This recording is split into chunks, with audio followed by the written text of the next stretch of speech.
Hello, my friends. Welcome to ADDA 24/7 Regulatory Bodies and SO channel. I'm your mentor Veer and I'm here with a very important session for all the regulatory and SO aspirants. जी हाँ दोस्तों, आज हम बात करने वाले हैं RBI की बहुत ही इंपॉर्टेंट सर्कुलर की, which is related to two in factor या two factor authentication of all the digital payments. तो उसके रिलेटेड यहाँ पे आरबीआई के जो डायरेक्शंस हैं उनको हम यहाँ पे डिस्कस करेंगे। बहुत ही सिंपल क्रिस्प सेशन रहेगा, बहुत छोटा सेशन रहेगा, तो एंड तक बने रहना बहुत ज़्यादा जरूरी है। तो चलिए दोस्तों, without wasting any time let's get started. Start करने से पहले लेकिन दोस्तों, अगर चैनल पे नए हो तो जल्दी से चैनल को सब्सक्राइब कर लो, वीडियो को लाइक कर दो और ये रहा मेरे टेलीग्राम ग्रुप का क्यूआर कोड, इसको स्कैन करके ज्वाइन कर लो। एंड अगर आपको हमारे किसी कोर्स में एनरोल करना है तो आप कोड यूज कर सकते हो Y581, जो मैं आपकी स्क्रीन के सामने दिख रहा हूं। और एनरोल करने का देखो बेस्ट समय होता है जब हमारी सेल चल रही हो, क्योंकि सेल के टाइम पे आपको ह्यूज डिस्काउंट मिलता है। 79 नहीं 80% डिस्काउंट मिलेगा अगर आप कोड यूज करोगे Y581 along with that triple validity है। तो ये जो ऑफर है ये end of the month sale के तहत आपको ऑफर किए जा रहे हैं, तो मंथ एंड होते ही ये सेल भी एंड हो जाएगी। तो if you want to enroll in any of our courses तो आप यहाँ पे this is the right time. And दोस्तों, अगर आपकी कोई भी क्वेरी है तो यहाँ पे आप एक नंबर भी है उस पर भी कॉल कर सकते हैं, विच इज 9969266842247। मैं लिख देता हूँ एक बार, 9266842247 ये नंबर है, इस पर आप कॉल भी कर सकते हैं। चलिए दोस्तों, आते हैं सर्कुलर पे। तो पहले सर्कुलर का जो है आरबीआई की वेबसाइट ओपन कर लेते हैं, क्योंकि आप लोगों को पता है मजा तो आरबीआई की वेबसाइट से पढ़ने में ही आता है। ठीक है, देखो मेरा यहाँ पे एक पर्पस ये भी होता है, देखो पीपीटी बना के आना, इट्स लाइक यार कौन पीपीटी बनाएगा, थोड़ा सा आप मुझे आलसी समझ सकते हो। और मुझे इस तरह के सेशंस के लिए कोई पीपीटी की जरूरत नहीं है ऑनेस्टली। इस वेबसाइट से मैं इतना ज़्यादा फैमिलियर हो चुका हूँ कि मुझे इसके लिए कोई पीपीटी कोई उसकी जरूरत नहीं होती, और फ्लो मैं अपने आप क्रिएट कर दूंगा। ठीक है, क्योंकि बहुत सारे बच्चे कहते हैं सर पीपीटी और नोट्स का क्या करें, तो नोट्स आपको मैं कंपाइलेशन प्रोवाइड करता हूँ एंड ऑफ द मंथ। ठीक है, इसका मतलब ये नहीं कि आपको इसके नोट्स नहीं मिलेंगे, सर ओरल सेशन हो गया। आपको एक कंप्लीट पीडीएफ भी मैं फ्री में प्रोवाइड करता हूँ अपने टेलीग्राम के ऊपर। So that is also an important thing. बाकी यहाँ से लाइव कवर करने का पर्पस ये होता है कि यार देखो, एक फियर होता है बच्चे के मन में आरबीआई वेबसाइट का, तो वो फियर यहाँ पे दूर करना मेरा अल्टीमेट पर्पस है कि बच्चा इसको ओपन करे और खुद पढ़ ले। कल को वीर सर की जरूरत ही ना पड़े, खुद से पढ़ लें बच्चे। That is my role, that is my responsibility, जो मुझे यहाँ पे आप लोगों के साथ शेयर करनी है। ठीक है, इसका मतलब ये नहीं कि मैं पढ़ाना नहीं चाहता, इसका मतलब ये है कि मैं आपको खुद से ही एम्पावर करना चाहता हूँ कि आपको किसी की जरूरत ही ना पड़े। ठीक है, क्यों किसी के ऊपर डिपेंडेंट रहना है। कल को वीर सर नहीं होंगे तो क्या कोई और टीचर नहीं होगा तो क्या, वैसे टीचर आते ही रहेंगे, कोई ना कोई आता ही रहेगा, बट कभी ना कभी तो हमें सेल्फ एम्पावर होना ही पड़ेगा ना। चलिए, तो न्यूज़ पे आते हैं, which is related to RBI authentication mechanism for digital payment transaction. अगर मैं इसकी क्विक समरी दूं तो क्विक समरी कहती है भैया हमारे जितने भी डिजिटल पेमेंट्स होते हैं, आप ऑनलाइन कोई पेमेंट करते हैं, कार्ड के थ्रू करते हैं, यूपीआई के थ्रू करते हैं, तो वहां पे आरबीआई कह रहा है कि जितने भी हमारे पेमेंट सिस्टम एग्रीगेटर्स हैं जो हमारे पेमेंट सॉल्यूशंस प्रोवाइड करते हैं, भले ही वो बैंक्स हो या अदर पेमेंट एग्रीगेटर्स हो, उन सभी को यहाँ पे टू फैक्टर ऑथेंटिकेशन उन पेमेंट सिस्टम में लगाना होगा। तो अभी टू फैक्टर ऑथेंटिकेशन क्या होता है वो मैं आपको समझाता हूं। पहले अब फ्लो में थोड़ा सा सर्कुलर के अकॉर्डिंग चलते हैं। मैंने समरी आपको दे दी, आई थिंक अब आपको समझ में आ गया होगा। तो अब हम आते हैं कि पहली चीज, इन डायरेक्शंस को क्या बोला जा रहा है, सो एंड सो इस तरह से बोला जा रहा है जो मैंने नाम बताया अभी। ठीक है, शॉर्ट टाइटल इज दिस। कब से इंप्लीमेंट होंगी, तो ये 1 अप्रैल 2026 से अप्लाई हो जाएंगी। ठीक है, तो effective date of implementation of this circular is 1 April 2026। ठीक है, किन किन पे लागू होगी, तो जितने भी हमारे पेमेंट सिस्टम प्रोवाइडर्स हैं, ये पेमेंट सिस्टम पार्टिसिपेंट्स हैं, सभी पे, बैंक्स नॉन बैंक सभी पे ये जो डायरेक्शंस हैं ये लागू होंगी।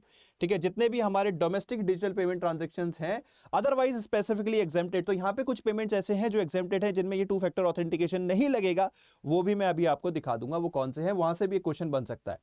बाकी ऑथेंटिकेशन क्या होता है, authentication is process of validation, कि आप जब कोई पेमेंट कर रहे हो तो वो आप ही कर रहे हो, कोई और तो नहीं कर रहा है, तो दिस इज ऑथेंटिकेशन। ठीक है, कार्ड नॉट प्रेजेंट, जहां पे कार्ड की जरूरत नहीं पड़ती, जो फिजिकल कार्ड होता है जहां पे कार्ड की जरूरत पड़े, अगर फॉरेन आप कोई पेमेंट कर रहे हो। मेन चीज आती है फैक्टर ऑफ ऑथेंटिकेशन क्या होता है, ये मीनिंग समझो। ये बड़ा आसानी तरह से मैं आपको समझाता हूं। 1 सेकेंड गाइस, अरे ओपन हो जा दोस्त। हाँ, तो टू फैक्टर ऑथेंटिकेशन में देखो 2 फैक्टर होते हैं। फर्स्ट फैक्टर बहुत ही सिंपल है, यही पूरे बेसिकली सर्कुलर की एसेंस है। और सेकंड फैक्टर, देखिए फर्स्ट फैक्टर होता है समथिंग विच यू नो, अबे के लगा दिया मैंने, विच यू नो। ठीक है, and the second thing is something which you have. अब इसका क्या मतलब है, देखिए समथिंग विच यू नो, मतलब जो सिर्फ आपको पता है, ठीक है। जैसे आपका पासवर्ड, आपने इंटरनेट बैंकिंग में लॉगिन करने के टाइम आप पासवर्ड डालते हो, आप फ़ोन में कई बार अपना क्या कहते हैं पिन नंबर रखते हो, तो जो आपको याद रखना पड़ेगा जो आपके पास होता है, ठीक है। Something which you something which you know, then something which you have, ये होता है बेसिकली जैसे आपका बायोमेट्रिक हो सकता है, ओटीपी हो सकता है, ठीक है, जो आपके पास आता है, जो सिर्फ आप ही के पास आता है, ठीक है। अब यहाँ पे क्या है दोस्तों, ये जो दो फैक्टर हैं यहाँ पे आरबीआई कह रहा है इनमें से एक फैक्टर जो है वो डायनेमिक होना चाहिए, ठीक है। डायनेमिक इन द सेंस वो बदलते रहना चाहिए, जैसे ओटीपी आता है हर बार अलग ओटीपी आता है ना, तो वो एक डायनेमिक फैक्टर है। तो यहाँ पे आरबीआई कह रहा है कि जब भी कोई डिजिटल पेमेंट्स किया जाए तो पहली चीज 2 फैक्टर ऑफ ऑथेंटिकेशन होना चाहिए, और उन 2 फैक्टर में से एटलीस्ट एक फैक्टर डायनेमिक होना चाहिए, ताकि हम पेमेंट सिस्टम को और भी सेफ एंड साउंड बना सके, ठीक है। तो ये है 2 फैक्टर ऑथेंटिकेशन। अब हम वापस आरबीआई की वेबसाइट पे चलते हैं, ठीक है। अब इस ऑथेंटिकेशन के regarding there would be certain principles which need to be followed, ठीक है। तो जैसा मैंने बताया कि जितने भी पेमेंट सिस्टम होंगे उनमें मिनिमम 2 फैक्टर ऑथेंटिकेशन होगा, जितने भी ऑनलाइन डिजिटल पेमेंट्स होंगे उनमें 2 फैक्टर ऑथेंटिकेशन होगा, ठीक है। दूसरा, एक फैक्टर हमेशा डायनेमिक होना चाहिए, जो मैंने आपको बताया कि वो बदलता रहना चाहिए, ताकि आप ही के पास वो पेमेंट सिस्टम है, इसका ये एक तरह से प्रूफ होगा, प्रूफ ऑफ पोजीशन, की ओटीपी अगर आपके पास आ रहा है तो सिर्फ आपके पास आ रहा है, वो कहीं और नहीं जा रहा, तो एक तरह का प्रूफ हो गया कि आप ही ये पेमेंट कर रहे हो, ठीक है। एंड ये जो है चीजें जो है बेसिकली रोबस्ट होनी चाहिए, डायनेमिक होनी चाहिए, एज पर दी रिक्वायरमेंट होनी चाहिए। तो these are the principles which will guide in the authentication of digital payments.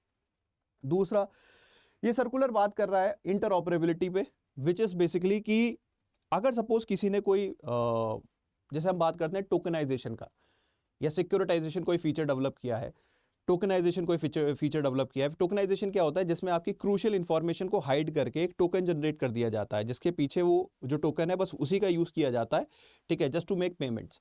तो किसी ने ये टोकनाइजेशन किया है कि आपका जो बैकएंड का सारा जो क्रूशियल डाटा है उसने कहीं सेव किया है, उसके बदले टोकन है, टोकन भी उसने कहीं स्टोर किया हुआ है। तो अब ये टोकन क्योंकि उसने डेवलप किया है, सपोज ये सर्विस गूगल ने डेवलप की है, तो ऐसा नहीं है कि इस सर्विसेज को पेटीएम यूज नहीं कर सकता। यहां पे सिंपल सा बोला जा रहा है कि अगर आप कोई भी इंटरऑपरेबिलिटी सर्विस, मतलब बेसिकली यहां पे जो आप कोई भी सर्विसेज पेमेंट रिलेटेड ऑफर कर रहे हो, तो there should be interoperability. Walls नहीं होनी चाहिए पेमेंट सिस्टम के अंदर कि भैया वीजा ने कोई सर्विस डेवलप की, वीजा ने कोई टोकनाइजेशन किया तो उसको पेटीएम एक्सेस नहीं कर सकता, ऐसा कुछ नहीं होगा, ठीक है। तो यहां पे इंटरऑपरेबिलिटी के बारे में यहां पे बताया गया है, ठीक है। बाकी रिस्क बेस्ड अप्रोच, बेसिकली यहां पे क्या है कि ट्रांजैक्शंस को जो पेमेंट सिस्टम एग्रीगेटर्स हैं वो अपने एंड पे ही एक smart risk based approach follow करेंगे, ताकि पेमेंट सिस्टम को और भी रिस्क फ्री बनाया जा सके, फ्रॉड्स वगैरह कम हो। अब ये कैसे होगा, इसमें 2 तरह के ट्रांजैक्शंस हुआ करेंगे, लो रिस्क ट्रांजैक्शन और high risk transaction. Low risk transactions जैसे कि अगर मैं आपका बात करूं, जो ये बेसिकली कैसे होगा, ये आपके बिहेवियरल पैटर्न्स पे ऑब्जर्व करके आपके ट्रांजैक्शंस को लो रिस्क ट्रांजैक्शन किया जाएगा। फॉर एग्जाम्पल, जैसे को मैं आपको बताता हूँ हाई रिस्क ट्रांजैक्शन क्या हो सकता है। फॉर एग्जाम्पल, आपका लोकेशन जो जनरली रहती है वो रहती है सपोज दिल्ली, एंड सडनली कहीं मुंबई, कहीं किसी इंडिया के किसी और कोने से आपके लिए एक पेमेंट के रिगार्डिंग एक रिक्वेस्ट आई है 5 लाख रुपए की। अब ये क्या हो गया, ये हाई रिस्क ट्रांजैक्शन हो गया कि नहीं हो गया, और ये बैंक को कैसे पता लगेगा कि ये हाई रिस्क ट्रांजैक्शन है, कि यार देखो ये जब बंदे की जो जनरली जो लोकेशन रहती है वो दिल्ली में रहती है, और सडनली कहीं नेपाल बॉर्डर से या वेस्ट बंगाल से या कहीं और से जो है एक पेमेंट की रिक्वेस्ट आई है इसी के लिए, ठीक है। तो this is a high risk transaction. अब ये कैसे करेंगे, ये जो एंटिटीज हैं वो अपने एनालिसिस पे, मैंने बोला ना स्मार्ट रिस्क अप्रोच, उसके बेसिस पे करेंगे। ये अपने आपके डाटा को, आपके पेमेंट सिस्टम को एनालाइज करते रहेंगे और उस हिसाब से आपके ट्रांजैक्शंस को लो रिस्क और हाई रिस्क कैटेगराइज करेंगे। लो रिस्क में 2 फैक्टर ऑथेंटिकेशन से काम चल जाएगा। हाई रिस्क ट्रांजैक्शन में जैसे मैंने बोला कि यार ये 5 लाख का, पहली चीज इसकी वॉल्यूम ज्यादा है और दूसरा ये लोकेशन डिफरेंट है। तो ऐसे केस में क्या होगा, ऐसे केस में फिर वो डिजी लॉकर वगैरह सर्विसेज जो होती हैं उसके थ्रू की, मतलब पहले आप अपना आधार वेरीफाई करो तभी हम पेमेंट अप्रूव करेंगे, यानी कि आपका पेमेंट सेफ होगा। अगर आप आधार वेरीफाई कर देते हो, जो कि आप ही कर सकते हो, तो दैट मींस ये सेफ हो गया, क्योंकि हाई रिस्क की ट्रांजैक्शन था, बाद में ये क्या होता है, फ्रॉड में कन्वर्ट हो जाता है, ठीक है। तो ये चीज यहां पे बहुत ही अच्छी एक इन्होंने इंट्रोड्यूस की है। बाकी जो पेमेंट की रिस्पॉन्सिबिलिटी होगी वो इशूअर की रहेगी। क्रॉस बॉर्डर ट्रांजैक्शंस में there would be an exemptions, इसके अलावा कुछ और एग्जेम्पशंस भी रहेंगे यहाँ पे। जैसे अगर मैं बता दूं, small value contactless card transactions, जो आपके कार्ड के स्मॉल जो ऑन टैप फैसिलिटी होती है ना, जनरली 2000 रुपए तक की होती है, तो वो आपके यहाँ पे ओटीपी फ्री होंगे, ठीक है।